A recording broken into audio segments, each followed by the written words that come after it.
कवरदा हरि विठ्ठल श्री ज्ञानदेव तुकाराम ज्ञानेश्वर महाराज की जय। या कुंदेन्दु तुषारहार धवला या शुभ्रवस्त्रावृता या वीणा वरदण्डमण्डितकरा या श्वेतपद्मासना या ब्रह्माच्युतशङ्कर प्रभृतिभिर्देवैः सदा वन्दिता सा मां पातु सरस्वती भगवती निःशेषजाड्यापहा।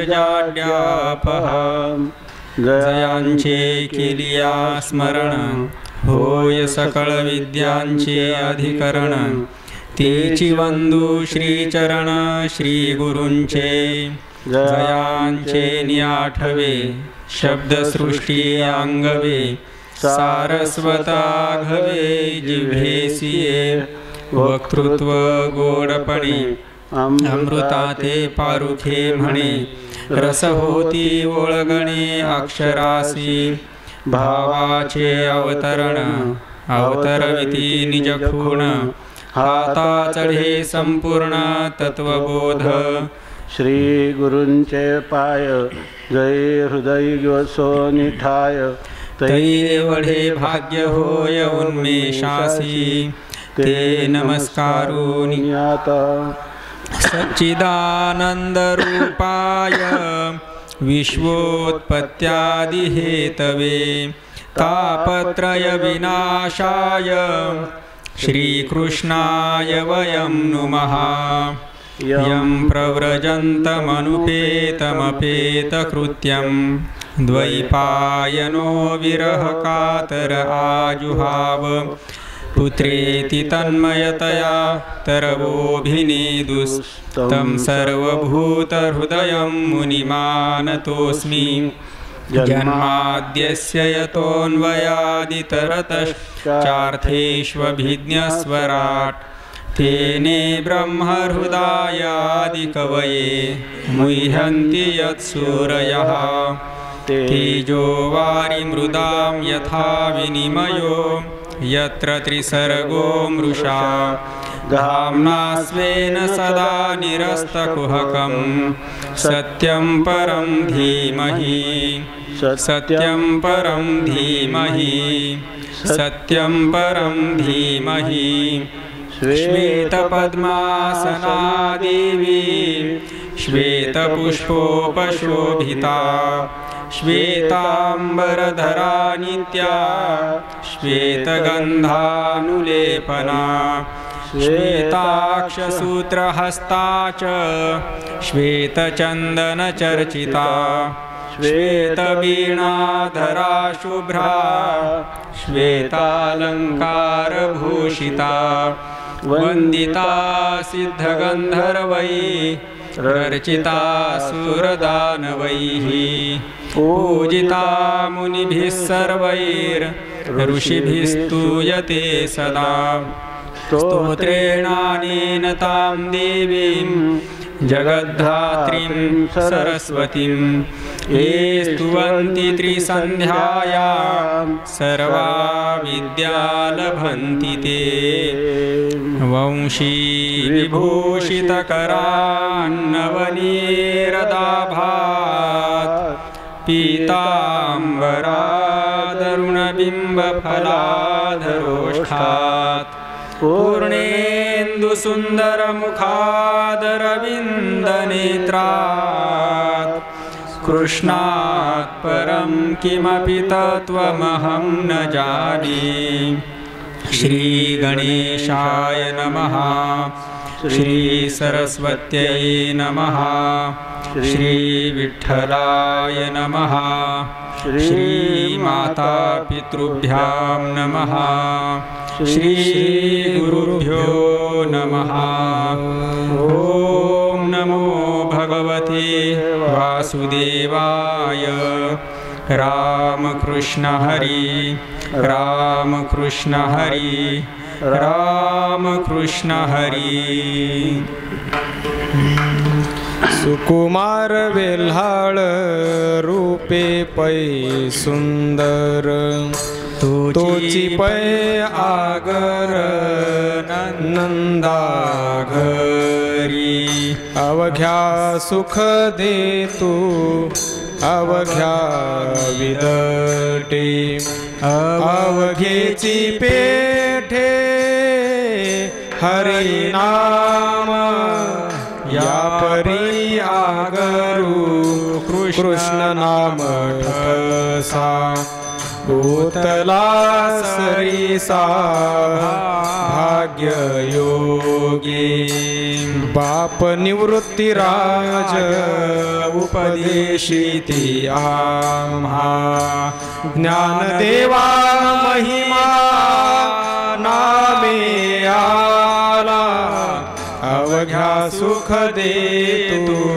अवघ्या विदटे अवघेची पेठे हरिनाम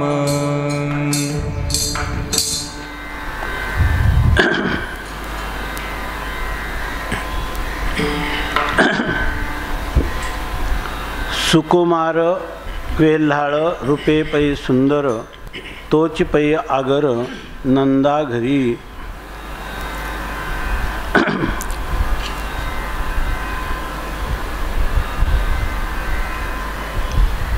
संत हृदय सम्राट साधकांचे मायबाप भगवान ज्ञानोबाराय अभंग गाथेमध्ये मानव मात्रांना जेणेकरून जीवनामध्ये दुःख संबंधरहित सुखाची अनुभूती घेता येईल आणि ही सर्व मानवजात शाश्वत आनंदाने समृद्ध होईल अशा प्रकारचे आपले अंतःकरणातील समाज पुरुषाविषयी असणारी तळमळ आपल्या शास्त्र युक्ती आणि अनुभूती यांच्याद्वारा ये हृदयीचे ते हृदयी घातले या न्यायाने सर्वांच्या हृदयामध्ये ओतप्रोत आनंद भरण्यासाठी प्रवृत्त झालेले आहेत आणि या अभंगवाणीतील आपलं नामसंकीर्तन महात्म्य हे दुसरं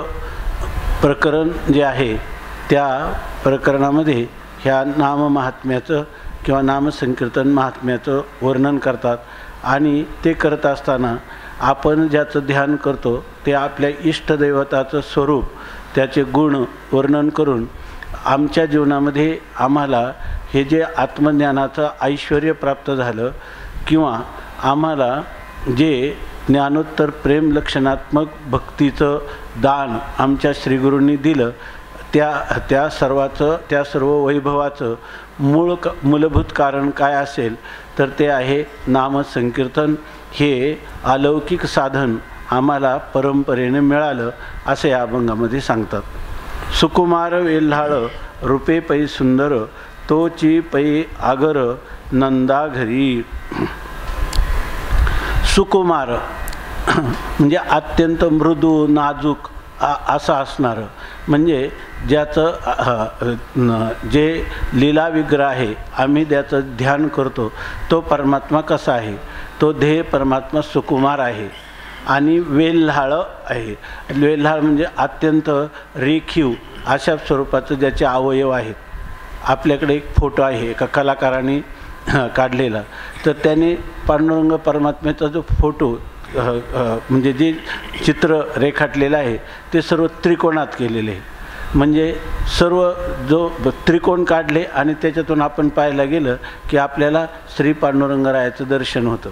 तर त्याचं कारण ते रेखीव आहे. भगवंताचं नाक कपोल हनुवटी ग्रीवा किंवा वक्षस्थल चरण हस्त हे सर्वच दंत आतापर्यंत बरेच वर्णन गेलेलं आहे.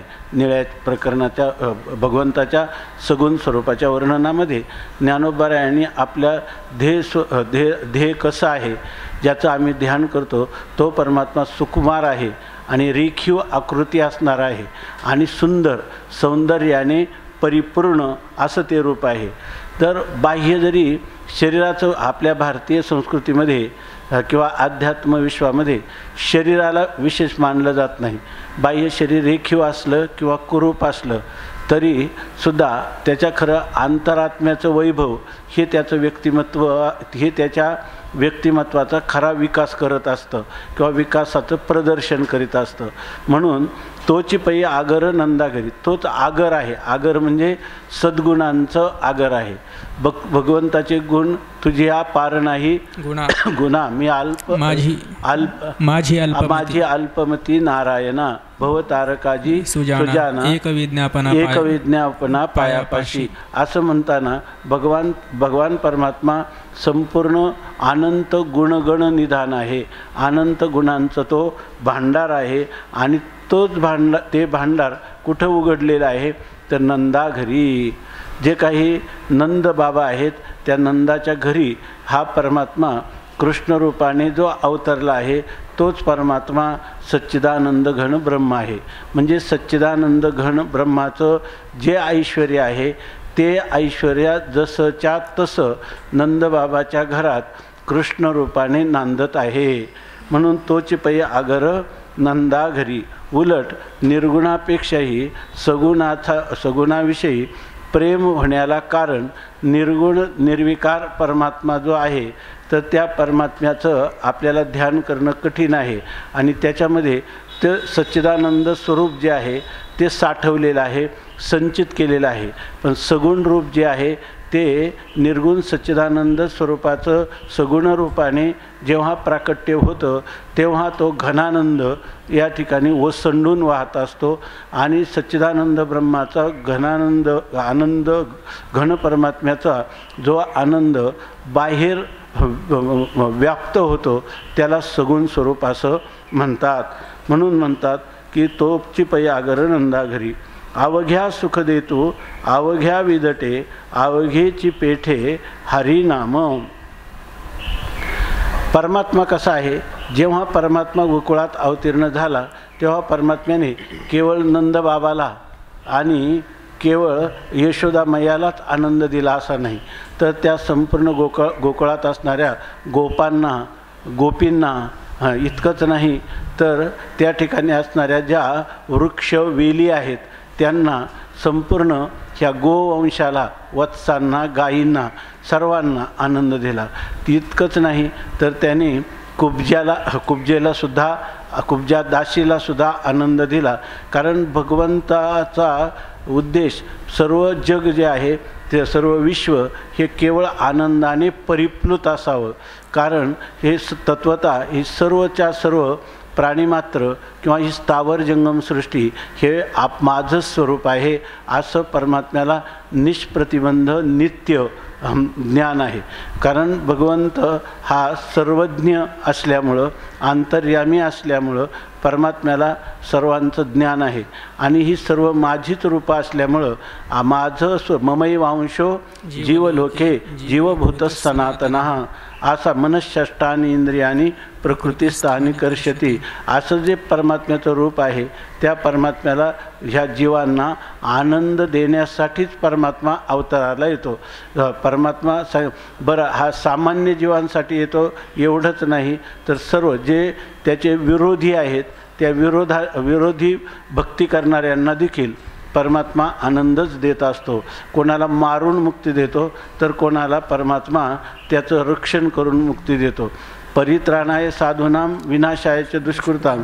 साधूंचं रक्षण करतो आणि त्यांचा विनाश करतो. पण विनाश करून त्यांची जी प्राणज्योत आहे ते आपण भागवतामध्ये पहा कंसादिकांचं केलेलं वर्णन की त्याची प्राणज्योत आहे ती भगवंत शिशुपाल पौंड्र ह्या सर्वांच्या प्राणज्योती ह्या भगवंताच्या स्वरूपातच विलीन झालेल्या आहेत.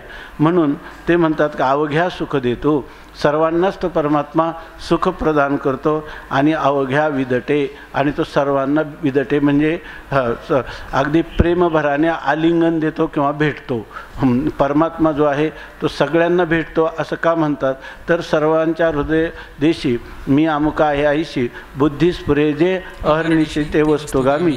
सर्वांच्या हृदयामध्ये अहम हे स्फुरण जे होत आहे त्या स्फुरण मीच आहे म्हणजे स्फुरद्रूप ज्ञानरूप परमात्मा मीच आहे. ज्या अर्थी मनुष्याला सुषुप्तीतल्या सुखाचं देखील स्मरण होतं आणि स्मृती ही अनुभवपूर्विका असते, तर परमात्मा हा अनुभव रूप असल्यामुळं तो सर्वांनाच भेटतो. म्हणून अवघ्या वितटे, अवघेची पेठ. सामान्य रूपाने परमात्मा सर्वत्र व्याप्त असल्यामुळं त्याची भेट नित्य आहे, किंबहुना जगात फक्त परमात्म्याचीच भेट नित्य आहे. परंतु त्याच्याविषयी असणारं जे सामान्य ज्ञान किंवा ही सामान्य भेट ही जीवाला कृतार्थ करत नाही. त्याच्या अंतःकरणाचा अधिकार वाढवून त्या अंतःकरणामध्ये परमात्म्याला प्रकट करण्याचा जो काही अधिकार आहे तो कमवावा लागतो.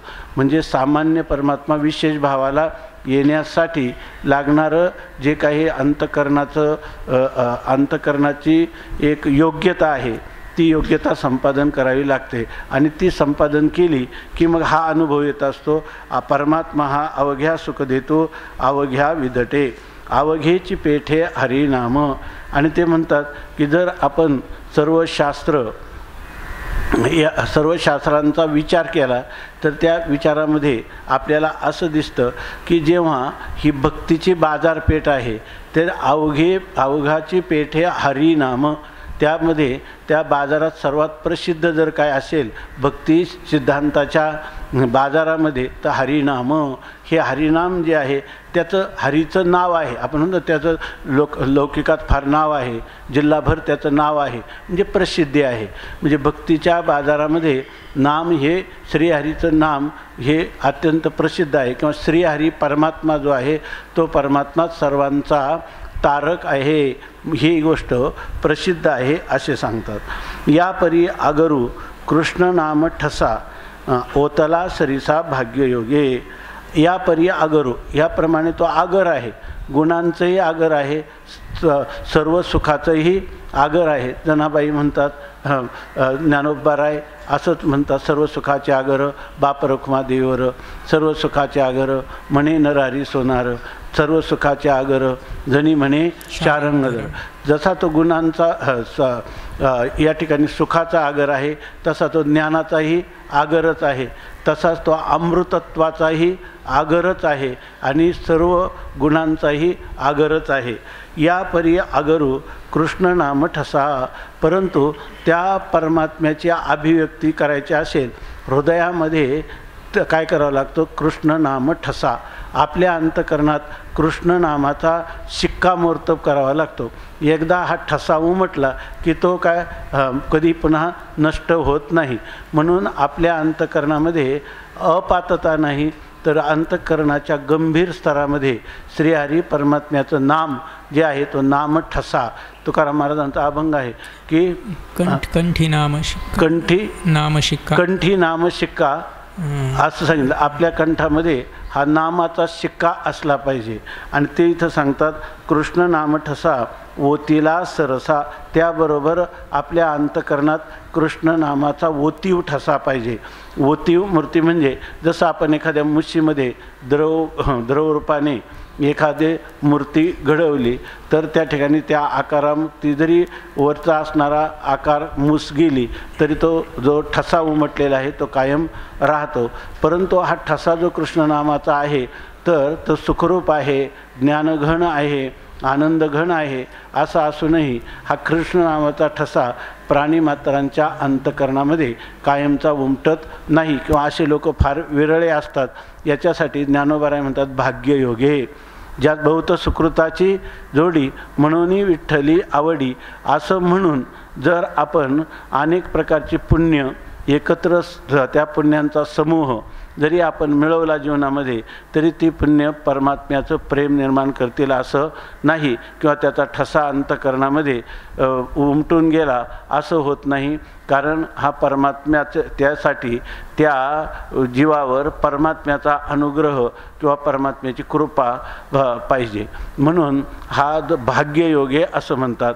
म्हणजे अनंत जन्मेच्या पुण्य फलीभूत किंवा भोग देण्याला जेव्हा सन्मुख होतात तेव्हाच हा कृष्ण नामाचा ठसा भाग्ययोगाने भाग्याच्या संबंधाने किंवा भाग्याचा योग जुळून आला तर त्याच्या अंतःकरणावर ठसतो. असं सांगतात माऊली, आपला अनुभव सांगतात शेवटी. बाप निवृत्ती राज उपदेशिती आम्हा रखुमा देवीवर असणारा आमचा परमपिता परमात्मा, त्याने परमात्मा जे आहे त्या परमात्म्या संबंधाने श्री निवृत्तीराज आम्हा उपदेशिती, श्री निवृत्तीनाथ महाराजांनी आम्हाला अशा प्रकारचा उपदेश केला की ज्ञानदेवा महिमा नामे आला. तर ज्ञानदेवांना जो महिमा प्राप्त झालेला आहे, जो गरिमा प्राप्त झाला, किंवा ज्ञानदेवांना जो व्यापक आनंद प्राप्त झाला, त्याचं कारण काय आहे तर महिमा नामे आला. हा महिमा, हा गरिमा नामाने प्राप्त झालेला आहे.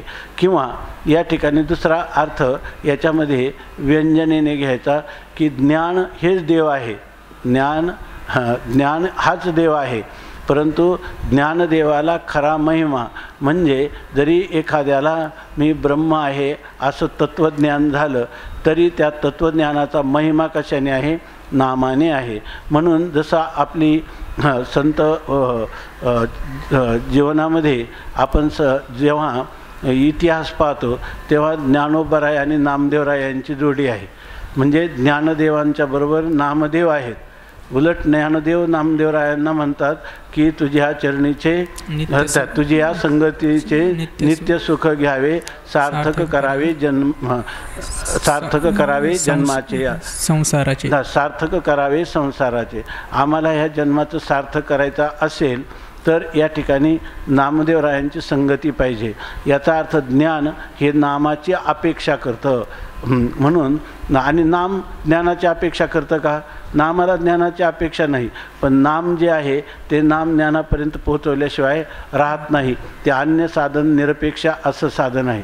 नामदेवरायांना त्या ठिकाणी परमात्म्याने विसोबा खेचरांकडं पाठवून ह्या नामदेवांना केव्हा ज्ञानदेव करून टाकलं. कारण नामदेवराय काय नाचू कीर्तनाचे रंगी आणि ज्ञानदीप लावू जगी, सर्व सांडोनी माझाई वाचे विठ्ठल रखुमाई, परे म्हणे परते घर तेथे राहू निरंतर. अशी अनुभूती नामदेवरायांची आहे की नाही? हे नामाचं स्वतंत्र अन्य साधन निरपेक्ष असणारं महत्त्व आहे. परंतु ज्ञानाला मात्र नामाची जोड आवश्यक आहे. कारण इथं माऊली म्हणतात ज्ञानदेवा महिमा, ज्ञानदेवाला किंवा ह्या ज्ञानाला, ब्रह्मज्ञानाला महिमा ह्या नामामुळं प्राप्त होतो. आता याच्यानंतर भगवंताचं असणारं जे षड्गुण आहेत त्या षड्गुणापैकी त्याचं असणारं ऐश्वर जे आहे आणि त्या ऐश्वर्ययुक्त भगवंताची भक्ती प्रेमपूर्वक केली असताना भक्ताला प्राप्त होणारं जे भक्तिसुखाचं ऐश्वर आहे ते ह्या पुढच्या अभंगात 75 क्रमांकाच्या अभंगात सांगतात. ज्याचे नीते जे तेजसर विग्रह त्याचे निमोह निरसती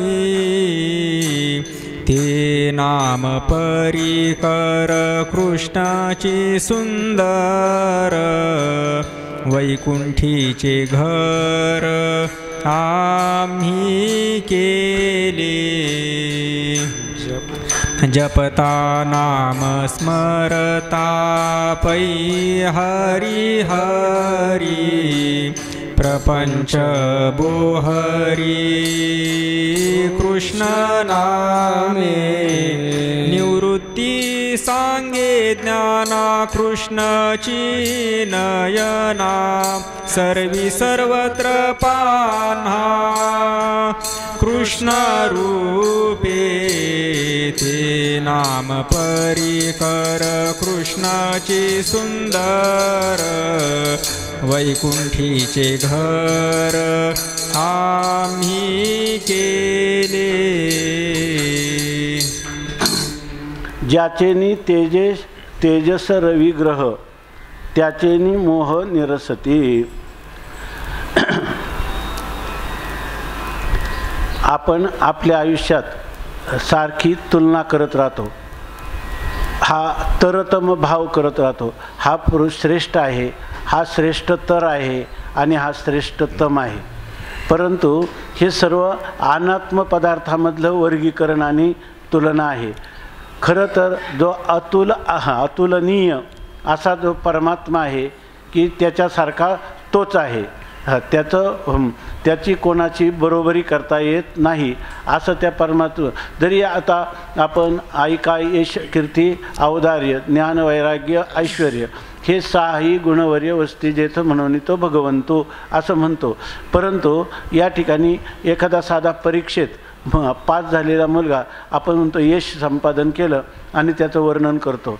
कीर्ती, आता कीर्ती जर पाहिलं तर 3 लोकांमध्ये कीर्ती आहे असं कोण आहे? निळवाऱ्या सांगतात ना, उभारीला ध्वज 3 लोकावरी, ऐशी चराचरी कीर्ती ज्याची, ते निवृत्तीनाथ ज्ञानेश्वर सोपान, मुक्ताबाई ज्ञानदीप्ती कळा. अशा प्रकारची स्थिती आहे. संत जे आहेत ते खऱ्या महिमेला प्राप्त झालेले आहेत, ते खऱ्या यश, कीर्ती, त्यांनी खरं ह्या संसारावर विजय मिळवलेला आहे, त्यांचंच यश आहे. त्यांची जी कीर्ती दिगदिगंतरी झाली ती सत्य आहे आणि ती कीर्ती नित्य आहे. परंतु आपण दुसऱ्या कशालाही सापेक्ष असणाऱ्या गोष्टींच्या संबंधाने जीवनभर चिंतनात घालवतो आणि अनात्म पदार्थाचा मध्ये तरतम भाव केल्याने तो सगळा स्वप्नात केलेला तरतम भाव आहे. पदरात मात्र काहीच पडत नाही. पडला तर झालं तर निरर्थक होतं किंवा झालं तर अनर्थक होतं. यासाठी जसं तुकोबाराय म्हणतात, स्तुती अथवा निंदा करावी देवाची. स्तुती करताना जर एकापेक्षा एक श्रेष्ठतर असं जर वाटत असेल तर याच्यामध्ये आपला जीवनाचा वेच किंवा व्यय व्यर्थ होत आहे. त्याच्याऐवजी ह्या सर्व गोष्टी परमात्म्याची स्तुती करावी. परमात्माच आपल्या अंतःकरणवृत्तीचा विषय असावा म्हणून परमात्म्याचंच गरिमा, परमात्म्याचंच महात्म्य या आपण वाणीनं वर्णन करावं. जसं तुकोबाराय म्हणतात, माझी वाणी तुझे वर्णी गुणनाम, हेची देई प्रेम काही कळा. आपल्या मुलाबाळांचं किंवा आपल्या नातेवाईकांचं, श्रीमंताचं, आपल्या मालकाचं, स्वामीचं वर्णन करून आपल्याला काहीही लाभ होत नाही. आणि झाला तर फार तर तात्कालिक स्वरूपाचा दुपारची भ्रांती घालवण्या इतका तोंडपुजेपणाचा उपयोग होतो, त्याच्या पुढं काही नाही. पण ती स्तुती जर भगवंताची केली तर ती काय आहे, वस्तुस्थिती असल्यामुळं आपल्याला कोणताही दोष लागत नाही. आणि तो परमात्मा जो आहे त्या परमात्म्याला त्याच्या ह्या गुणांचं केलेलं वर्णनही आवडतं, त्याचं नामसंकीर्तनही आवडतं, त्याच्या लीला संकीर्तनही आवडतं. म्हणून परमात्म्याचं गुण, नाम, लीला किंवा स्वरूप संकीर्तन करण्यातच मनुष्याचा संपूर्ण जीवनाचा काल जावा. त्यासाठी ज्ञानोबाराय म्हणतात कसं चिंतन करावं, तर ज्याचेनी तेजे तेजस रविग्रह, रविग्रह म्हणजे सूर्य किंवा चंद्र इत्यादी, हे ज्याचेनी तेजे तेजस, त्यांच्या ठिकाणी जे तेज प्राप्त झालेलं आहे, सर्व जगातातलं तेज हे माझ्या परमात्म्याचं आहे. त्याचेनी तेजे किंवा ज्याचेनी तेजे, ज्याचं तेज आहे त्या रविचंद्राला जो प्रकाश मिळतो तो मूलभूत प्रकाश ज्याच्यापासून मिळतो त्याचेनी असं सांगतात एक की एक संन्यासी महात्मा एका घरी मधुकरीला गेला आणि मधुकरीला गेल्यानंतर त्या घरामध्ये आईनं लहान मुलीला मधुकरी वाढण्यासाठी सांगितलं. जेव्हा त्या साधू महात्म्यांच्या झोळीमध्ये तिनं मधुकरी टाकली आणि तो संन्यासी एकटक त्या मुलीकडं निरीक्षण करून पाहू लागला, तेव्हा त्या आईला लक्षात आलं आणि त्यांनी सांगितलं की स्वामीजी आपण महापुरुष आहात, सत्पुरुष आहात आणि अशावेळी आपण ह्या मुलीकडं एकटक पाहत आहात, याचं कारण काय? हे आपल्याला योग्य नाही. त्यांनी सांगितलं काही नाही, ह्या मुलीचं जर स्वरूप पाहिलं तर आमचं मनाला इतका आल्हाद वाटला की हे जे वर्णन आहे सुकुमार वेल्हाळ रूपे पै सुंदर, असं जेव्हा आम्ही पाहिलं तेव्हा माझ्या मनात वाटलं की एवढं सौंदर्य हिला ज्या परमात्म्याने प्रदान केलं तो परमात्मा किती सुंदर असेल असं मला वाटलं. आणि मी त्या परमात्म्याच्या स्मरणामध्ये मला आठवण पण हे सगळं जग विसरून गेलो.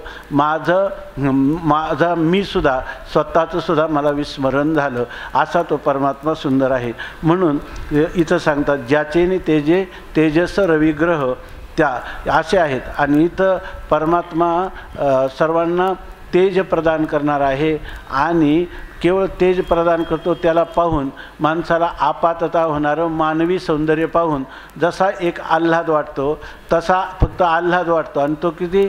तोपर्यंतच की जोपर्यंत त्याला आपण पाहत आहोत किंवा त्या पदार्थाला आपण भोग्य करीत आहोत, नेय करीत आहोत, ध्येय करीत आहोत, तोपर्यंतच त्याचं आपल्याला आनंद भोगायला मिळतो. परंतु त्याचा दुसरा लाभ म्हणून काही होत नाही.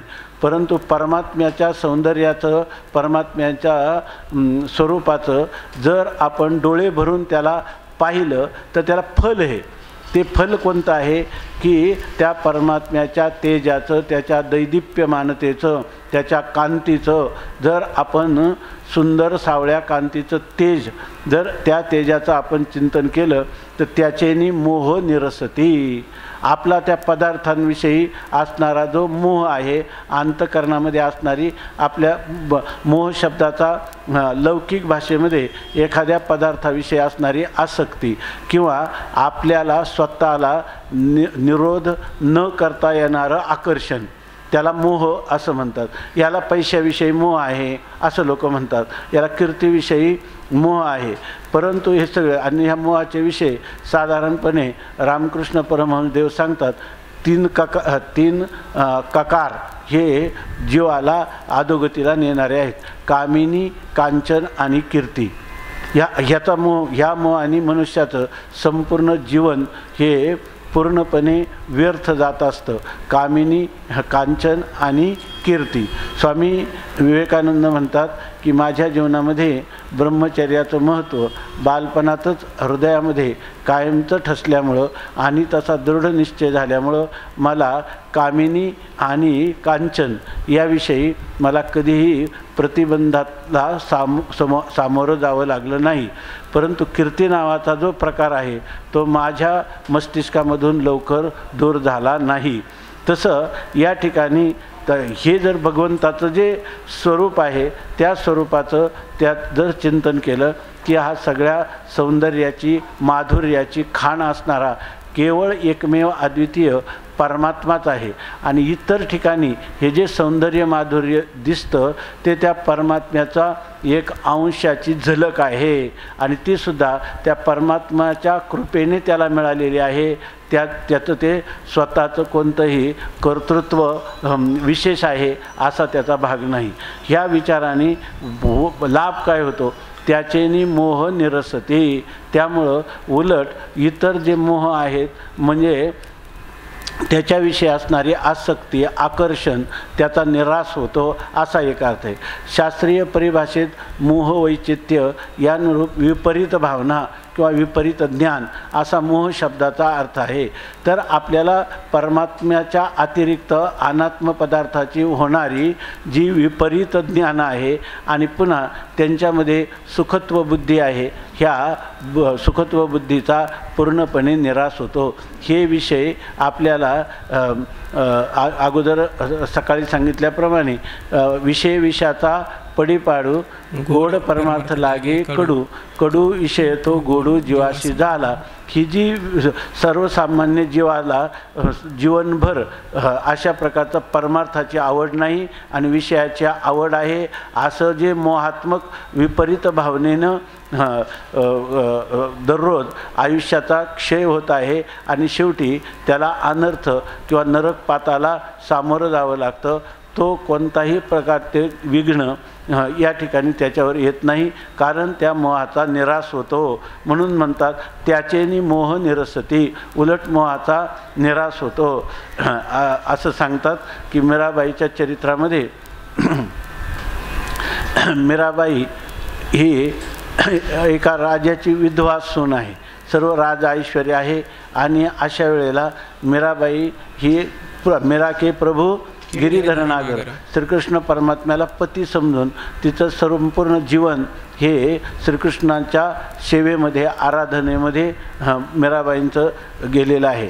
आणि त्या मीराबाईंच्या त्या राजवाड्यामध्ये त्यांच्या सेवेसाठी एक तिथला म्हणजे चाकरी करणारी एक स्त्री होती, गरीब दरिद्री, फार तर असं सांगतात की ती भंगी काम करत होती.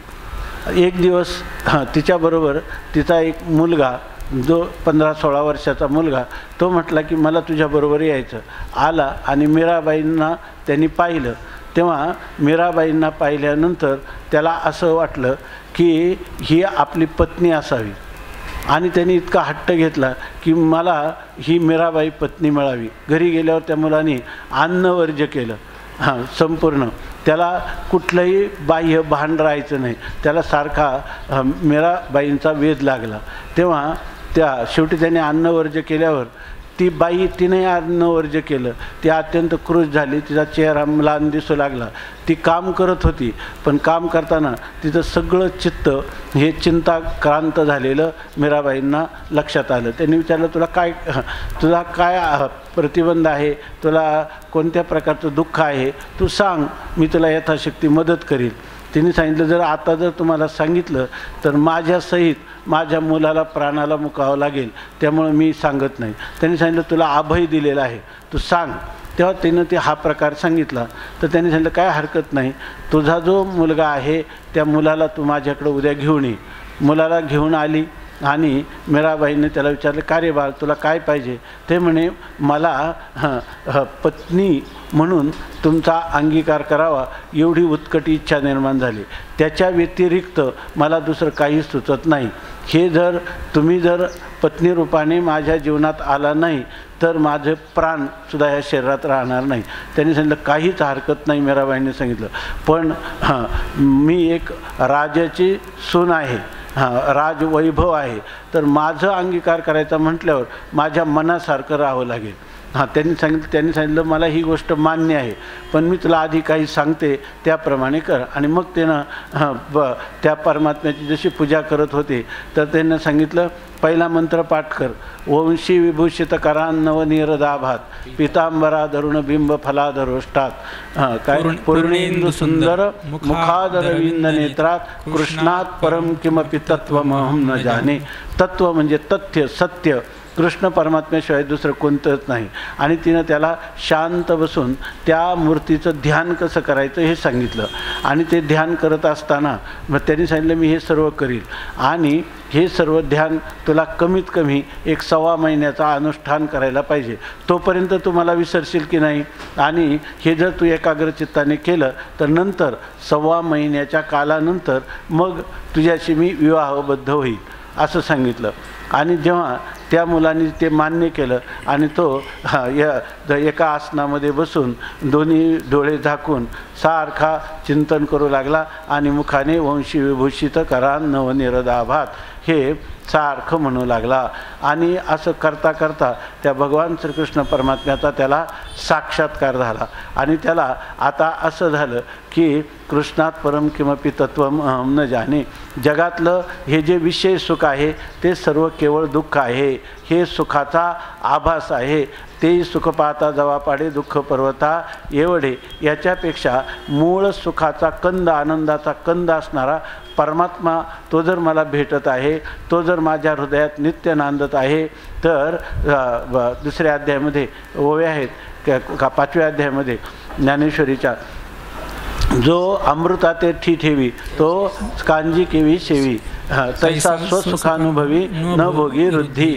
हे मीराबाईचं असणारं सौंदर्य, त्यांचं असणारं राज ऐश्वर्य, यापुढं जर अमृत स्वरूप परमात्मा प्राप्त झाला तर त्याच्या ठिकाणी हे रस रक्त मांस मेद अस्थि मज्जा शुक्र यांनी कातडीनं मढवलेलं हे मांसमय शरीर, अशा प्रकारचं ज्याला उत्पत्ती आहे, नाश आहे, ज्याला षडभाव विकार आहेत, तर ह्याचं प्राप्ती करून मला काय करायचं, हे तर अनर्थाकडं नेणार आहे. अशा प्रकारचा हा विष्ठामित्राचा कोथळा आहे.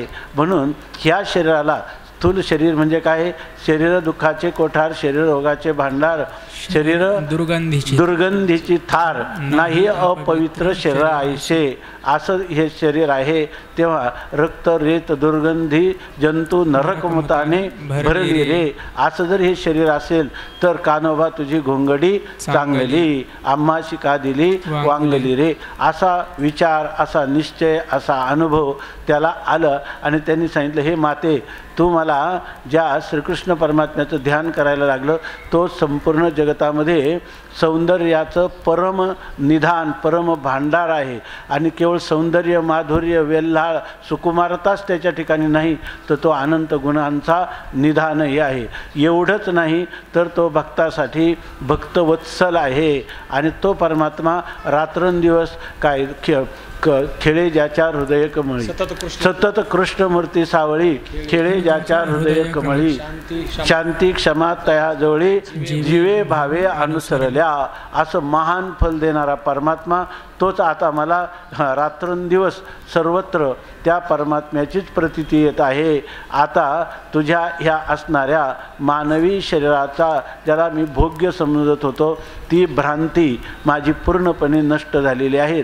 तू माझी श्रीगुरु रूपाने मातृशक्ती आता मला दिसत आहे. आता मला ही मीराबाई दिसत नाही.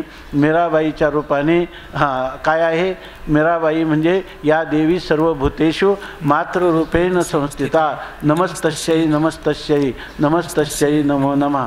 फार झालं तर आम्ही गरीब आहोत पण आम्हाला मधुकरी दे. अन्नपूर्णे सदापूर्णे शंकर प्राणवल्लभे ज्ञानवैराग्य सिद्ध्यर्थम भिक्षाम देही च पार्वती. आता काय भूमिका आहे माता मी पार्वती देवी पिता देवो महेश्वरः बांधवा शिवभक्ताश्च स्वदेशो भुवनत्रयम.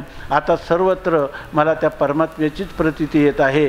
तुझ्यासहित माझ्यासहित सर्व केवळ परमात्मा आहे. आणि आता मला कोणत्याही प्रकारच्या भोग्य सुखाची इच्छा राहिली नाही अशी स्थिती आहे. आणि तो परमात्मा मला प्रसन्न झालेला आहे. मला आत्तापर्यंत मी मोहामध्ये पडत होतो आणि ह्या परमात्म्याच्या चिंतनाने तुझ्या अनुग्रहाने त्याचेनी मोह निरसते. आता माझा संपूर्ण मोहजाळ नष्ट झालेला आहे. एक जगद्गुरु तुकोबारायांचा अभंग आहे संत संगतीने थोर लाभ किंवा संत तो तर आहे पण संसार पांगे पांगलो मी देवा काका संसार तापे तापलो मी देवा करिता या सेवा कुटुंबाची म्हणून तुझे आठविले पाये येवो माये माझे माये पांडुरंगे बहुता दिसांचा झालो भारवाही चुकीजे हे नाही वर्म ठावे. आता मात्र हे सर्व मोह जो आहे तो मोह तुमच्या अनुग्रहाने मला माझ्या मोहाचा निराश झालेला आहे. आणि याच्यासाठी सांगितलेलं साधन काय आहे ते नाम परिकर कृष्णची सुंदर वैकुंठीचे घर के आम्ही केले. ते जे नाम आहे नामाला परिकर असं म्हणतात.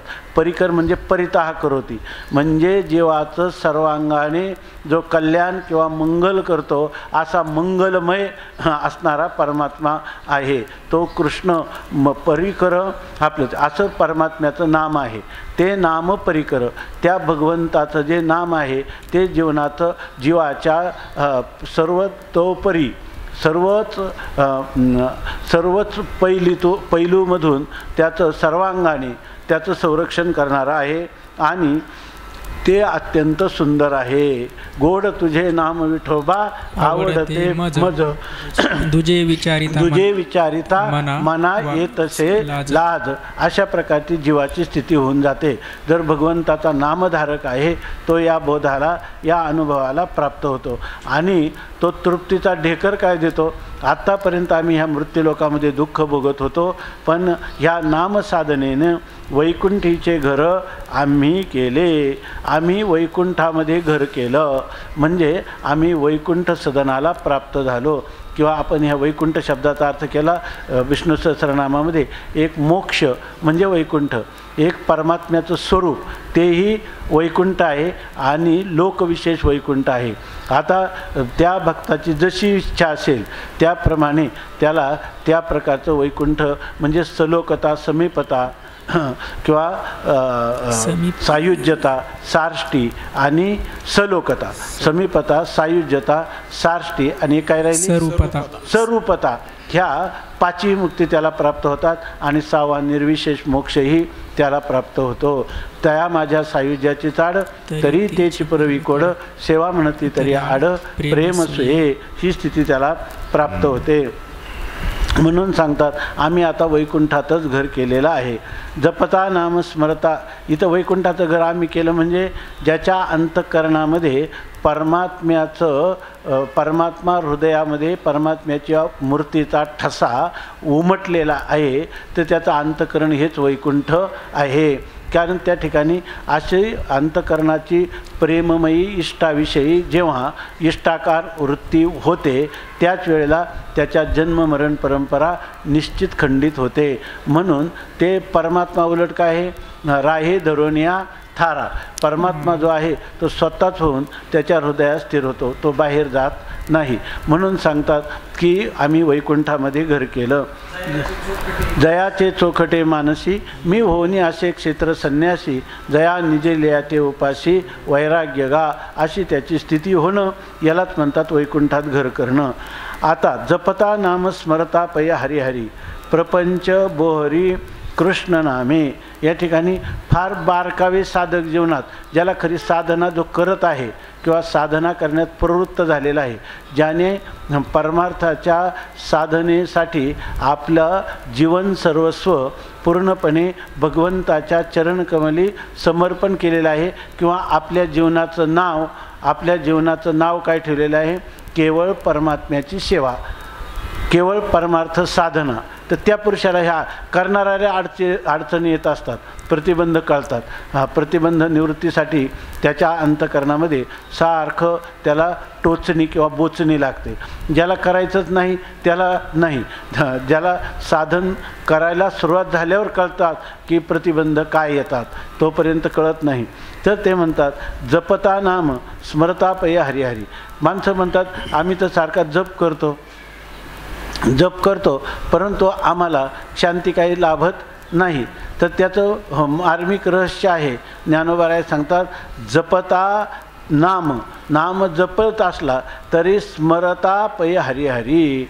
परंतु जर तुम्ही हरीचं काय केलं पाहिजे, स्मरण.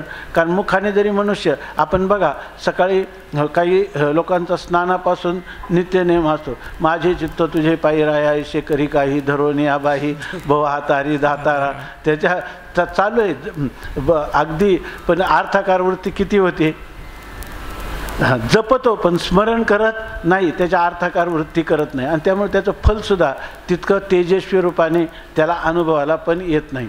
म्हणून आपल्याकडं स्मरण, आपल्या वारकरी संप्रदायामध्ये नामाविषयी नाम जप म्हणण्यापेक्षा नामस्मरण म्हणतात लोक. आम्ही काय करतो, नामस्मरण करतो. याचा अर्थ नामाचा जप पण करतो आणि त्यावेळेला एकाग्रवृत्तीने त्याचं पुन्हा पुन्हा स्मरण पण करतो. आणि असं झालं तर हरी हरी ह्या नामाचा उच्चार किंवा जप करतो आणि बरोबर त्या श्रीहरीचं शास्त्राने सांगितलेलं जे स्वरूप आहे त्या स्वरूपाचंही मुखी नाम आणि हृदयी ध्यान हेची परमार्थ साधन अशा प्रकारचं आम्ही करतो. म्हणून म्हणतात जपता नाम स्मरता पय हरिहरी.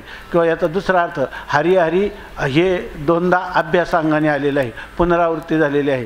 किंवा हरिहरी जर असं साधन केलं, नामस्मरण केलं आणि नामाचा जप केला आणि त्याचं स्मरण केलं तर हरिहरी हा श्रीहरी हरती पापानी. त्या ठिकाणी परमात्मा आपल्या हृदयात असणाऱ्या सगळ्या पापवासनांचं निर्मूलन करतो. प्रपंच बोहरी कृष्णनामे.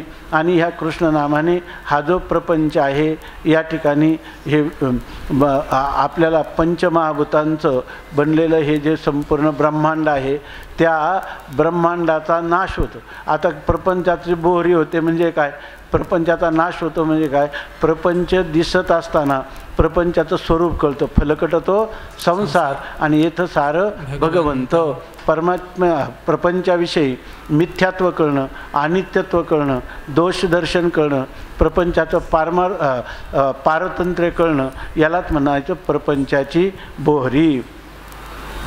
निवृत्ती सांगे ज्ञाना कृष्णाची नयना सर्वी सर्वत्र पाना कृष्ण रूपे.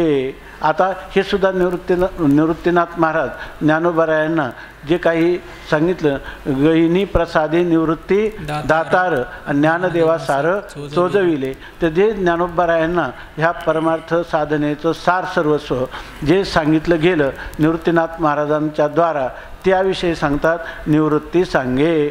निवृत्तीनाथ महाराज म्हणतात, ज्ञाना हे ज्ञानोबा कृष्णची सर्वी सर्वत्र नयना कृष्णची कृष्ण रूपे.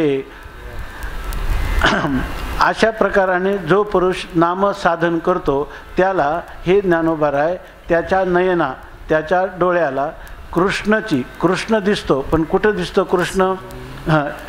गोकुळात दिसतो किंवा मथुरेत दिसतो किंवा एका हृदयात दिसतो असं नाही, किंवा विटेवर दिसतो असं नाही, तर तो सर्वी सर्वत्र सर्व काळात सर्व देशात आणि सर्व वस्तूत त्याला फक्त कृष्णच परमात्मा दिसतो. सर्वी सर्वत्र नयना कृष्णची दिशे असा काय करावा?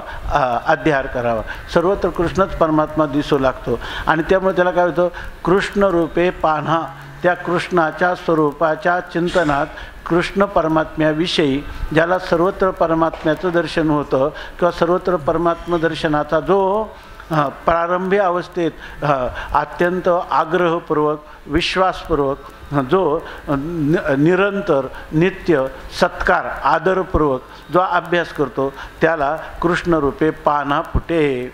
त्याला कृष्णरूपाच्या विषयी त्याच्या अंतःकरणात पान्हा म्हणजे प्रेमाचा पान्हा फुटतो असं सांगतात की त्याच्या हृदयामध्ये हे प्रेम जे आहे त्या प्रेमाचा स्रोत हा नित्य वाहत राहतो, हे त्याला मिळतं. याचा अर्थ काय आहे? आपण केलेल्या नामाचं फल काय विचारावं? नामाचं फल बीजा आणि फळ हरीचे नाम.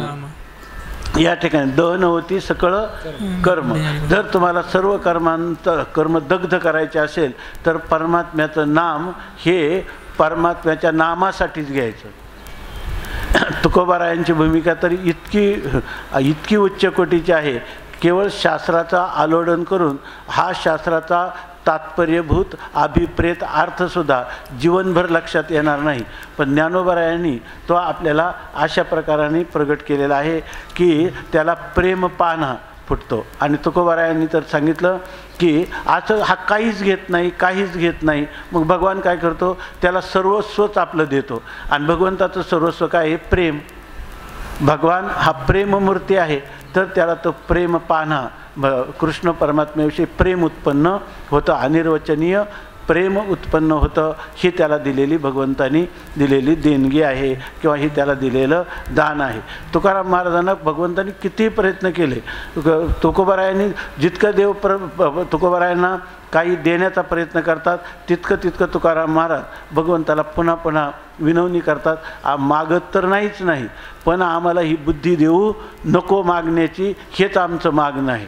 आमचं मागणं असं आहे की आम्हाला मागण्याची बुद्धी देऊ नको. उलट बरं माझ्या संबंधाने काय, तुझ्या संबंधाने सुद्धा माझी भेट तर तुला हवी आहे ना.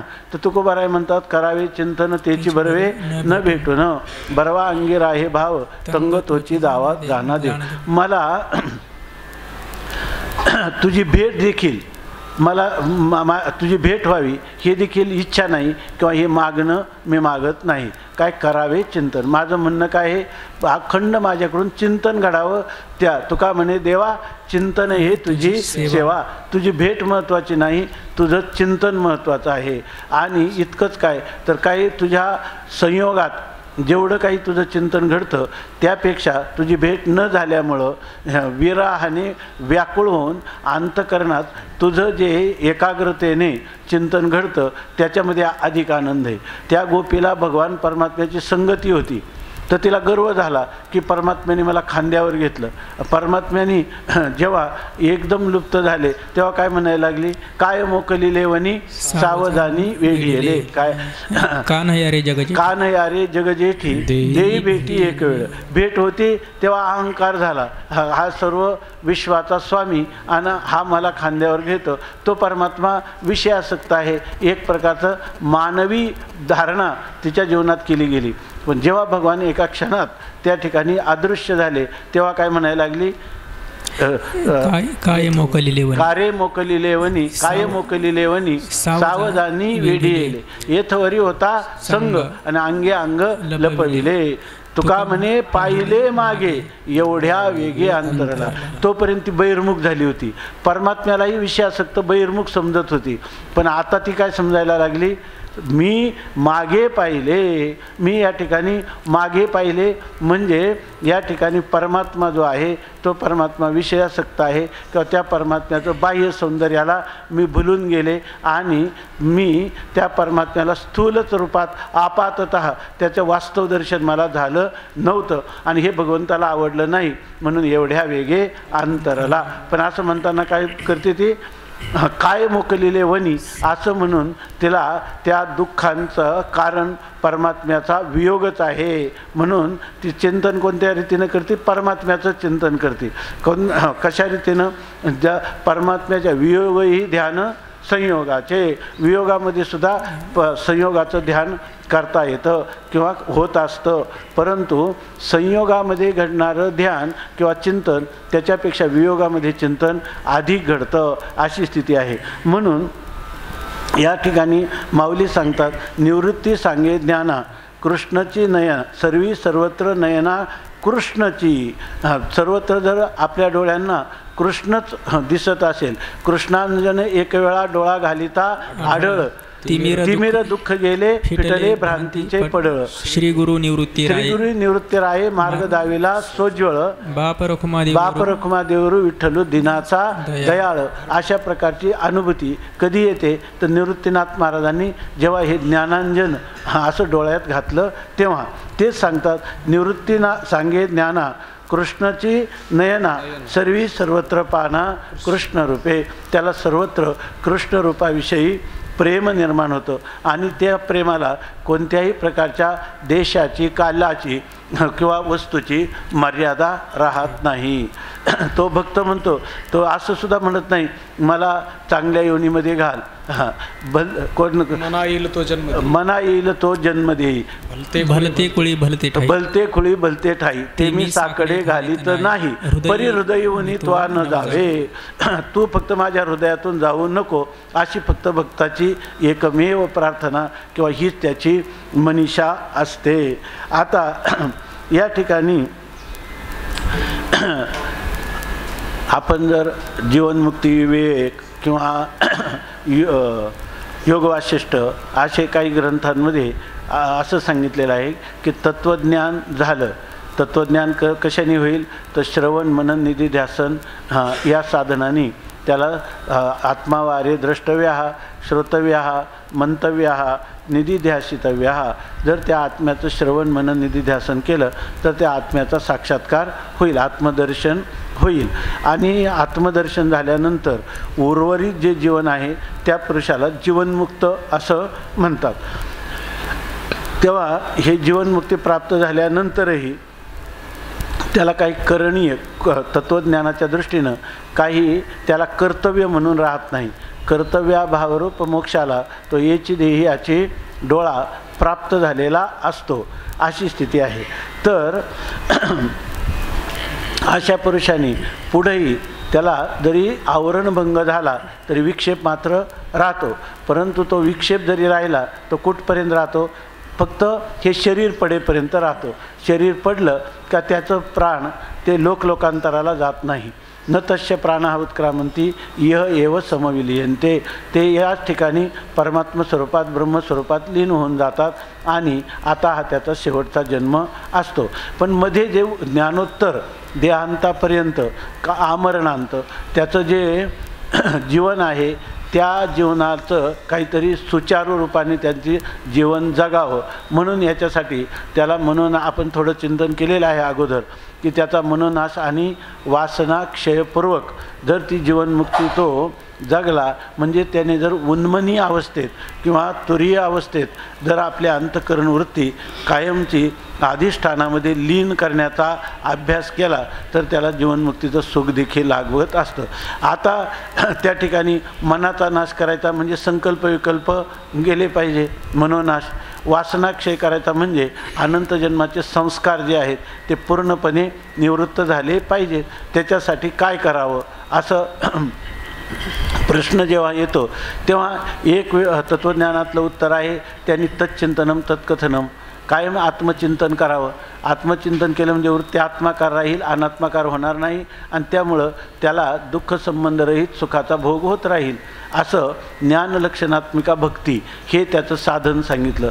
दुसरं साधन काय, योगवासिष्ठासारख्या ग्रंथामध्ये असं सांगितलं की योगाचं स्वरूप काय आहे, योगस्तु चित्तवृत्ती निरोधा, चित्तवृत्तीचा निरोध करावा, नेहमी तुष्णी अवस्थेमध्ये राहावं. एक वृत्ती निघून गेली, दुसरी वृत्ती आली नाही, असा तो वृत्ती संधिकाल आहे. तो वृत्ती संधिकाल उत्तरोत्तर वाढवावा म्हणजे निर्मनस्क अवस्थेमध्ये त्याला राहता यावं. हाच काल वाढला म्हणजे तो निर्विकल्प समाधीला प्राप्त होत असतो. आणि अशा प्रकारचा अभ्यास शुकाधिक सनकाधिक ह्या तत्त्वज्ञ महापुरुषांनी देखील केल्याचं शास्त्रामध्ये वर्णन येतं. अशी स्थिती आहे. मग या ठिकाणी ही स्थिती त्यांनी ज्ञानोत्तर योगाची साधना करावी किंवा पुन्हा वेदांत चिंतन करावं. परंतु या ठिकाणी ह्या कराळ विक्राळ कलिमा काळामध्ये अत्यंत सोपे वर्म आम्हा सांगितले संती, टाळ दिंडी हाती घेऊनी नाचा. पुढं काय, समाधीचे सुख सांडा ओवाळुनी ऐसाया कीर्तनी ब्रह्मरस, असं आपल्याला संतांनी माध्यम केलं. ते माध्यम म्हणजे उगीच केलं असं नाही, मोडून या वाटा सूक्ष्म दुस्तर केला राज्यभार चाले ऐसा. आम्हाला त्याने राजमार्ग करून दिला. एक गावे आम्ही विठोबाचे नाम आणि कापे काम नाही आता. परंतु यामध्ये जर कोणी परंपरेनं जर योग हे एक दर्शन आहे, चित्तवृत्ती निरोधाचं स्वरूप सांगून त्याचं फल प्राप्त करून देणार आहे. त्याचं सुद्धा कैवल्य प्राप्त, मोक्ष प्राप्त करून देणारं दर्शन आहे असं ते स्वतः ते दर्शनाचे आचार्य सांगतात. पातंजल सूत्रामध्ये पातंजल मुनी ह्या मोक्ष त्याला कैवल्य आपण जे म्हणतो त्या कैवल्य प्राप्त करून देणारं हे साधन आहे. आणि ज्ञानोबरायांची परंपरा ही योगाची पण परंपरा आहे ना, तरी आदिगुरु शंकरा लागोनी शिष्य परंपरा असं म्हणतात. या अशा रीतीनं हे नाथ संप्रदायाचे हे जे काही परंपरा आहे त्या परंपरेमध्ये निर्विकल्प समाधी योग वगैरे, हठयोग किंवा पातंजल योग, या लय योग, या सर्वांचंच त्यामध्ये अनुष्ठान महापुरुषांनी केल्याचं सांगितलेलं आहे. तेव्हा अशा प्रकारचं तत्त्वज्ञान प्राप्त करणं, नंतर योगाभ्यास करणं. तो योगाभ्यास कसा करतात हे लोक ते ज्ञानोबरायांनी या ठिकाणी या अभंगामध्ये सांगितलं. पण सांगता ह्या साधनांपेक्षाही नामसाधन हे सर्वश्रेष्ठ आणि सुगम साधन आहे. आणि हे साधन करताना नलगती सायास जावे वनांतरा सुखे येतो घरा नारायण, असं हे साधन आहे नामसाधन. म्हणून त्या नामसंकीर्तन साधनाचंही महत्त्व सांगतात, बरोबर योगाचंही महत्त्व सांगतात. त्याबरोबर तत्त्वज्ञान, त्या तत्त्वज्ञानाचंही स्वरूप आणि महात्म्य लक्षात घेऊन किंवा तुमच्या आमच्या लक्षात आणून देऊन माऊली ह्या 4 चरणाच्या अभंगामध्ये वर्णन करतात. समरसे घटू वीराला विनटू, एक रूपे पाटू गेला सांगसी, कृष्ण कृष्ण वाट सापडली नीट, जिव्हेसी घडघडाट इंद्रिये सहित, मनाच्या मुवनी समाधीच्या ध्यानी, चिंतिला पद्मासनी आत्मराजू, ज्ञानदेवाचित्त कृष्ण ध्यानी रत, जन्म जरा मृत्यू हारपली, कृष्ण कृष्ण वाट सापडली नीट, जिव्हेसी घडघडाट इंद्रिये सहित. समरसे घटू विराला विनटू, एक रूपे पाटू गेला संगसी. जसं भगवंताने अर्जुनाला सर्व गीता सांगितली आणि गीता सांगितल्यानंतर भगवान अर्जुनाला विचारतात, कच्ची देत श्रुतम पार्थ त्वये एकाग्रेण चेतसा क्वचिद अज्ञान समूहा प्रनष्टस्ते धनंजय. हे अर्जुना, तुला मी आत्तापर्यंत गीता सांगितली, परंतु ती तू एकाग्र चित्ताने ऐकलीस ना. आणि ती गीता ज्या प्रयोजनासाठी सांगितली होती की अज्ञान पासून उत्पन्न झालेला तुझा जो मोह किंवा हे जे भ्रम विपरीत ज्ञान ते निवृत्त झालं ना, असं विचारलं. अर्जुनाने उत्तर काय दिलं? नष्टो मोहा स्मृतिर्लब्धा त्वत्प्रसादान मयाच्युत स्थितोस्मी गतसंदेहा करिष्ये वचनम तव. अर्जुन म्हणतो, माझा मोह हा सहकुटुंब सहपरिवारे निवृत्त झालेला आहे.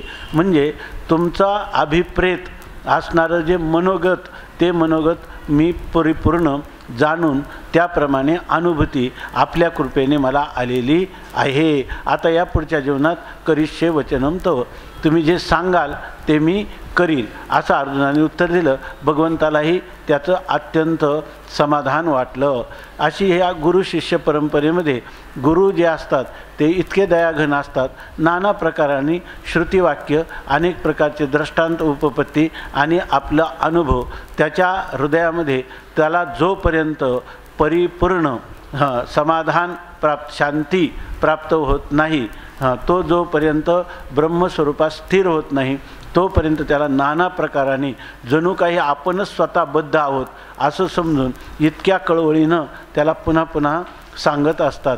त्या ठिकाणी सांगितलं, मंत्राणाम जामिता नास्ती. वेदाच्या मंत्रांना आणि संत महात्म्यांना आळस म्हणतात. पुनरावृत्ती किती वेळा तुला सांगायचं? हा उद्गार आला की समजायचं यांच्याकडून आपलं कार्य होण्याची शक्यता कमी आहे. कारण आपली बुद्धी अगोदरच अशा प्रकारची मंद, आणि त्याच्यामध्ये जर आपल्याला मार्गदर्शक हे जर काही काळत हे 2 आवृत्त्यात व्हावं, 3 आवृत्त्यात व्हावं असं म्हणत असतील तर असं नाही. तू जर हजारो जन्मपर्यंत तुला हे कळलं नाही तर तो मी पुन्हा पुन्हा कधीच सिद्ध न होणारे जन्म मी अनेक वेळा घेईल असं त्यांना वाटत असतं. म्हणून ते म्हणतात की मी पुन्हा पुन्हा तुझं सर्व काही जे काय आहे तर हजारो जन्म तुझ्यासाठी घेईल. आणि काय सांगत होतो आपण, तर अशा प्रकारचं भगवंताने विचारलं. नाहीतर भगवान म्हणतात मी तुला हे पुन्हा पहिल्यापासून सांगेल, त्यांना बोध झालेला आहे. तसं या ठिकाणी ज्ञानोबाराय असं सांगतात की आपल्या गुरु जे आहेत निवृत्तीनाथ महाराज, ते ज्ञानोबारायाशी संवाद करताना म्हणतात की अहो ज्ञानोबाराय किंवा हे ज्ञानोबा, समरसे घटू विराला विनटू एक रूपे पाठू गेला सांगशी. सांगशी म्हणजे तू सांगतोस. ज्ञानोबाराय आपली अनुभूती निवृत्तीनाथ महाराजांच्या चरणाजवळ आत्मनिवेदन रूपाने कथन करीत आहेत. ती काय करतात आणि ती कथन केल्यावर जणू काही निवृत्तीनाथ महाराज ज्ञानोबारायांच्या ह्या विधानाचा अनुवाद करून त्यांना विचारतात की अहो हे ज्ञानोबा, घटू समरसे विराला. हा गटू म्हणजे हा जो शरीररूपी घट आहे ना, तो समरसे म्हणजे सम असणारं जे रस म्हणजे ब्रह्म, आनंदरूप असणाऱ्या ब्रह्माच्या ठिकाणी हा शरीररूपी घट विरून गेला. 2 अर्थ करायचे. एक, घट जो आहे तो शरीररूपी घट तो बाधित झाला. ब्रह्मस्वरूपाच्या ठिकाणी अधिष्ठान ब्रह्माच्या ज्ञानाने तो घट बाधित झाला. अध्यस्त वस्तूची निवृत्ती ही अधिष्ठान रूप असते. त्यामुळं हा घट शरीररूपी घट हा स्वतंत्र घटाला सत्ता आहे, ह्या शरीररूपी घटाला असं मला वाटत नाही. आता हे शरीर किंवा शरीररूपी घट, शरीर शब्दाची उत्पत्तीच केलेली आहे. शरीयते इति शरीरम, जे नष्ट होत जातं त्याला काय म्हणतात? शरीर. जसं संसार म्हणून आपण म्हणतो संसरती इति संसार, जो सारखा षडभाव विकारग्रस्त आहे त्याला म्हणतात संसार. तसंच या ठिकाणी हा जो शरीररूपी घट आहे तो घट ब्रह्मरूप होऊन जातो. म्हणजे व्यापक ब्रह्मात त्या शरीराची सिद्धी होत नाही आणि तो शरीरसुद्धा ब्रह्मरूप होऊन जातं. याचं वर्णन करताना संत कशा भूमिकेवरून म्हणतात. आपल्याला शब्द सोपे वाटतात. पवित्रत्व देह वाणी पुण्यवंत जो वदे अच्युत सर्व काळ. त्याचा देह कसा काय पवित्र झाला? देह तर कधीच पवित्र असू शकत नाही असं आपण म्हणतो ना. पण संतांनी हे स्पष्ट त्यांच्या वाणीमध्ये आलं. याचा अर्थ आपल्याला ते कळत नाही, खरंच आपल्याला ते लक्षात येत नाही. हा काही एकच शरीर नाही, हे स्थूल शरीर पण, सूक्ष्म शरीर पण, कारण शरीर पण, महाकारण शरीर, हे सगळेच्या सगळे पवित्र होऊ शकतात. या ठिकाणी जर ह्या शरीर इंद्रियाकडून पाप घडलं नाही तर ते स्थूल शरीर पवित्र आहे. जर सूक्ष्म शरीरातील नरनारी बाळे अवघा नारायण आयशे माझे मन करी देवा, नयो कामक्रोध द्वेष निंदा द्वंद्व अवघा गोविंद निस्संदेह, अशा प्रकारचं जर आपलं सूक्ष्म शरीर जे आहे तर ते पावनच होत राहतं. कारण शरीर जे आहे त्या कारण शरीरामध्ये जेव्हा तुम्हाला स्वस्वरूपाचं ज्ञान होतं, त्या कारण स्वरूपाच्या ज्ञानात तिथं काय ज्ञानाचं जे तेज आहे त्याच्या ठिकाणी अज्ञानाची सिद्धीसुद्धा होत नाही. ऐक मग अज्ञानाची सिद्धी होत नाही, मग जे अज्ञान होतं ते अज्ञानच काय होतं? ज्ञान होऊन जातं. म्हणून त्या ठिकाणी हे कारण शरीर जे आहे ते सुद्धा ब्रह्मरूप आहे, स्थूल शरीर ब्रह्मरूप आहे, कारण शरीर ब्रह्मरूप आहे, सगळंच ब्रह्मरूप आहे. सर्वम खल्विदम ब्रह्म. महाकारण शरीराचा जेव्हा अहम ब्रह्मास्मी त्याला तुम्ही ब्रह्म म्हणता, आणि आता म्हणता की ते काय आहे? पावनातलं पावन आहे, तेही ब्रह्मरूप आहे, तेही ब्रह्मरूप आहे. फक्त अहमचा त्याग केला की काय आहे? उर्वरित ब्रह्मच आहे. म्हणून सर्वच्या सर्व शरीर हे ब्रह्मरूपच आहे. म्हणून या मांस चर्म हाड देवा अवघीचं गोड असं तुकोबाराय म्हणतात. खऱ्या अर्थाने जोपर्यंत हे पदार्थ सत्य आहेत, हे पदार्थ भोग्य आहेत, हे सुख प्राप्त करून देणारे आहेत, हा फक्त भ्रमनिवृत्त झाला का सर्वच्या सर्व काय आहे? परमात्म रूपच आहे. म्हणून सांगतात की समरसे घटू विराला, त्या सर्वत्र व्यापक असणाऱ्या ब्रह्मस्वरूपाच्या ठिकाणी देहरूपी घट जो आहे तो विरून जातो, म्हणजे तो राहतच नाही, तो ब्रह्मरूपच होतो. अवघाची संसार केला ब्रह्मरूप विठ्ठल स्वरूप म्हणून या असे झाले. आणि त्यामुळं समरस्य घटू विराला विनटू, आणि त्यामुळं ते त्याचं जे शरीर आहे ना ते शरीर इतर शरीरधारी जीवांपेक्षा वेगळं आहे. ते विनटणारं म्हणजे अत्यंत शोभायमान आहे. म्हणजे जरी सगळे मानव देह धारण करणारे असतील पण ब्रह्मज्ञानाचंच शरीर फक्त खरं सार्थकी आहे. त्याच्या वाचून इतर जे नाही तरी काय थोडी, आणि स्वान सुकरे बापुडी अशी त्यांची स्थिती आहे. आणि याचंच शरीर जे आहे तर त्यांनी काय केले की हा जो मेरुतुल्य पृथ्वी दिलेल्या सुवर्ण न मिळे नरदेह एक क्षण, असा त्या नरदेहाचं महात्म्य त्यांनी ओळखलं. आणि त्या नरदेहाचं महात्म्य ओळखून त्यांनी काय केलं तर या ठिकाणी शरीर विटाळाचे आळे, माया मोह पाश जाळे, पतन शरीराच्या मुळे, आणि शरीर काळे व्यापिले अशी त्याची स्थिती आहे. आणि याची स्थिती काय आहे? शरीर सकळही शुद्ध, शरीर सकळही शुद्ध, सकळ शरीर निधीचाही निध, शरीरी तुटे भवबंध वशे मध्यभागी देव शरीरा. ही जी स्थिती आहे ही ज्ञानोबराय तुम्ही अनुभवली असं तुम्हीच म्हणता, असं तुम्ही म्हणता. आणि पुन्हा ही स्थिती आहे ना, एकट्या ज्ञानोबराय म्हणतात श्री गुरुराया तुम्ही मला हाताच्या तळव्यावर काय सुखवलेलं आहे, म्हणजे हे सुख प्रदान केलेलं आहे. म्हणजे सुखरूप असणारा परमात्मा तळ हाताच्या आवळ्या इतका, डोलणाऱ्या आवळ्या इतका आम्हाला स्पष्ट दर्शन करून दिलेलं आहे. त्यामुळं हे जो आनंद आहे, आता आम्ही जोपर्यंत हा शरीर उपाधी आहे तोपर्यंत तो आनंद भोगावा, पण असं होत नाही. तो आनंद ओसंडून वाहतो.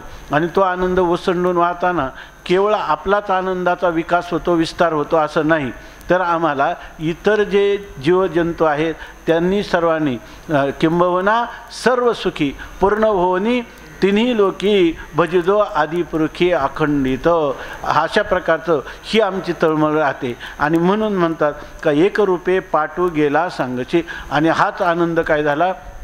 ब्रह्मरूपाने पाठू म्हणजे पाठ वाहू लागला, म्हणजे तो आनंद प्रवाहित झाला, ओसंडून वाहू लागला. कोणाच्या दिशेने? जे लोक दुःखाने आक्रांत असतील त्या सर्वांना हे शाश्वत सुखाची उपलब्धी व्हावी असं आम्हाला आता वाटत आहे. ऐसे सांगसी असं तू म्हणतोच ना ज्ञानोबा, असं निवृत्तीनाथ महाराज म्हणतात. असं समरसे घटू विराला विनटू आणि एकरूपे पाठू गेला सांगसी. एकरूप असणारं जे परमात्म तत्व आहे त्याचाच प्रवाह वाटतो. काय खूप खूप अभंग आहेत, लोक हा आनंदाचा पूर वाहतो असं सांगतात की हे ज्या लाटा उसळती प्रेमाच्या, अशी आमची स्थिती झाली. असंच ज्ञानोबा आहे तुम्ही म्हणताना, असं निवृत्तीनाथ महाराज म्हणतात. आणि हे करता करता ते म्हणतात ही जी स्थिती प्राप्त झाली ही कशामुळं प्राप्त झाली? ही स्थिती प्राप्त व्हायला कलियुगामध्ये सगळ्यात सोपं साधन आहे. संतांनी आम्हाला इतकं सोपं साधन सांगितलेलं आहे. ते कोणतं? तर कृष्ण कृष्ण वाट सापडली नीट. आम्हाला सरळ धोपट वाट म्हणजे काय आहे? कृष्ण कृष्ण म्हणजे कृष्ण नाम.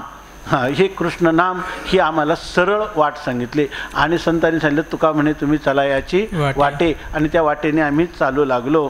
आणि आम्हाला हा जो आनंद मिळाला तो जिव्हेशी घडघडाट इंद्रिय सहित. आणि या ठिकाणी आम्हाला हा जो आनंद प्राप्त झाला तो कसा प्राप्त झाला? घडघड म्हणजे जिवेच्या ठिकाणी सारखा ह्या नामाचा कृष्ण कृष्ण नामाचा घडघडाट सुरू झाला.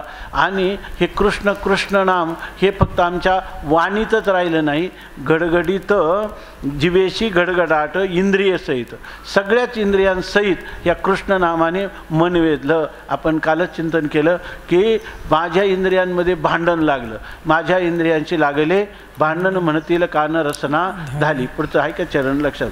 तर ह्या सगळे इंद्रिय म्हणायला लागले. पाय म्हणायला लागले की ज्या कृष्णाचं नाम चाललं त्याच्या मंदिराकडे जायचं, हात म्हणायला लागले त्याची पूजा करायची, डोळे म्हणायला लागले त्याला पुन्हा पुन्हा पाहायचं, वाणी म्हणायला लागली त्याचं रसपान, अमृताहुनी गोड नाम तुझे देवा, त्या नामामृत पान करायचं, कान म्हणायला लागले त्या परमात्म्याच्या नामाचं श्रवण करायचं. अशा प्रकाराने सगळीच्या सगळी इंद्रिय, काही जी इंद्रिय काल आपण चिंतन केलं की जी इंद्रिय ह्या नामस्मरणाच्या साधनेला प्रतिबंध करणारी आहेत, नामाने त्यांचा प्रतिबंध होऊ लागला, ती बिचारी समाविष्ट काय झाली?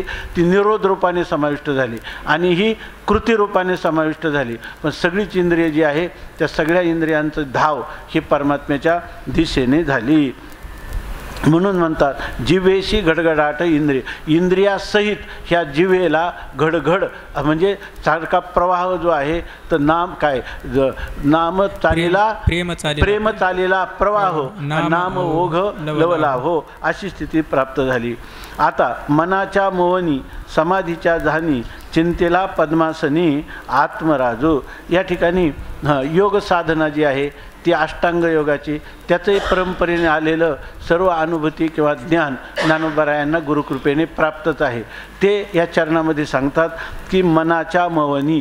आता मनाची मोवनी, मोवन म्हणजे याचा अर्थ एक हे गणना करणं किंवा त्याचा हिशेब करणं, त्याची संख्या मोजणं, त्याला मोवनी असं म्हणतात. दुसरा बहुतेक मोवनी या शब्दाचा अर्थ आहे मौनी. मौनी मनाचं मौन म्हणतो ना आपण, मनाचं मौन असा शब्दप्रयोग शास्त्रात आलेला. तर ती मनाची मौनी म्हणजे मनाचं मौन म्हणजे मनाचं संकल्प विकल्प थांबणं, किंवा मनाची मौनी मोजणी करणं म्हणजे मनाचं स्वरूपाच्या विषयी निश्चय करणं. मनाचं स्वरूप काय आहे?